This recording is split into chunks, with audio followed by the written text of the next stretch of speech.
The newsday continues here on One News Now. I'm Riza Diaz. The Bangko Sentral ng Pilipinas has hinted on a 50 basis point interest hike in its next policy meeting in a bid to temper rising inflation. BSP Governor Felipe Medalla expects commodity prices to remain elevated this year as a result of external factors. Medalla said inflation could average 5% this year even with intervention from the central bank. Global forces are so strong that they will overwhelm the effects of our interest rates hikes. In 2022, we will probably get average inflation of 5%. In other words, if you add all the inflation rates for the January to December and divide by 12, you will average 5%. Medalla expects inflation to start easing back to its previous 2 to 4% target band by next year at the earliest. That is if oil prices start to stabilize.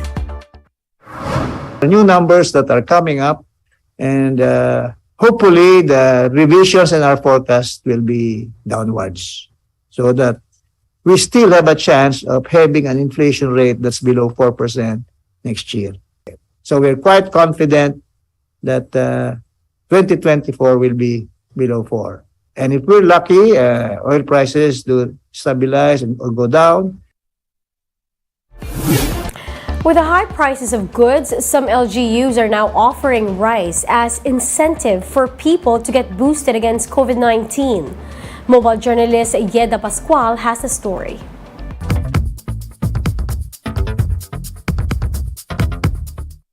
LGUs have been trying to pull off different gimmicks to encourage their residents to get boosted.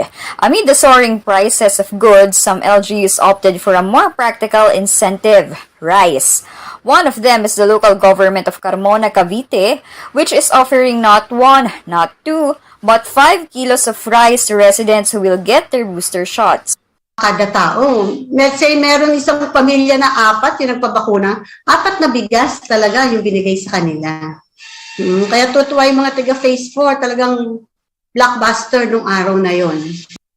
The incentive program is based on the Health Department's Pinas Lakas campaign, which aims to encourage more Filipinos to get their boosters as additional protection against COVID-19. That is our advocacy sa mga LGUs na gumawa sila ng specific program para mahikayat natin ang kanilang mga mamamayan na magpabakuna. The Carmona LGU says the incentive program appears to be effective as booster vaccination rates have climbed to 800 from around 200 per week.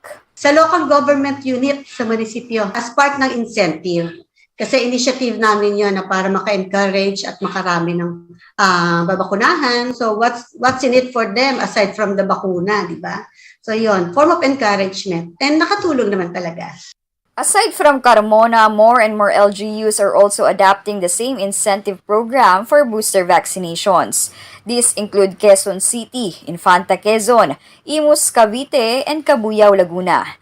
The Health Department lauds the initiative of these local governments. Nagpapasalamat kami sa mga LGU na gumagawa ng ganitong pamamaraan para mahikayat natin ang ating mga mamamayan na magpabakuna. At the same time, masaya yung mga tao na nakaka-receive pa sila ng mga incentive. Malaking tulong po yan sa Department of Health. Mobile journalist Yeda Pascual, we are One News. We'll be back with more stories after the break. Keep it here on One News.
You're still watching One News Now. I'm Riza Diaz. 10 people were killed after a van collided with a truck in General Santos City. Gemma Vansenya with the story. Daghan nagpatay, uy! Disgrasyaw! This is the scene caught on video along the National Highway in Barangay Batomelong in General Santos City Thursday afternoon. The victims were lying lifeless on the street. They were riding a van going to General Santos City from a team building event when their vehicle collided with a truck. The front part of the truck also got destroyed. 10 people were killed in the gruesome accident. Among those were the drivers of both vehicles. 5 people were also left injured. Witnesses say that one of the van's tires bursted, causing it to lose control, after which the van went to the opposite lane hitting the truck. A pickup truck was also involved in the crash. Tapos niya umiikot siya, tapos 2 beses pa siyang tumambling. Tinamaan niya yung Raptor. Ang daming patay pati driver ng truck. The van's passengers were workers of a local cooperative in General Santos City. One of their co-workers, Robert, cannot believe what happened. Tinawagan na lang ako ni Ma'am Sai, HR namin. Sinabihan niya ako na puntahan ko ang Princess Funeral. Nadisgrasya sila. Napakahirap nito sa amin. Family members of the victims refused to make comment. Lalaine, one of the victims who died, is pregnant and is scheduled to get married this year. Noel's mother, Nita, could not believe that his son was among those who died in the incident. Sabi ko kawawa naman. Nandyan silang lahat sa kalsada nakahiga. Yun pala, isa dun anak ko. According to the victim's employer, they will shoulder all the expenses for the workers' funeral. For News 5, Gemma Vansenia, we are One News.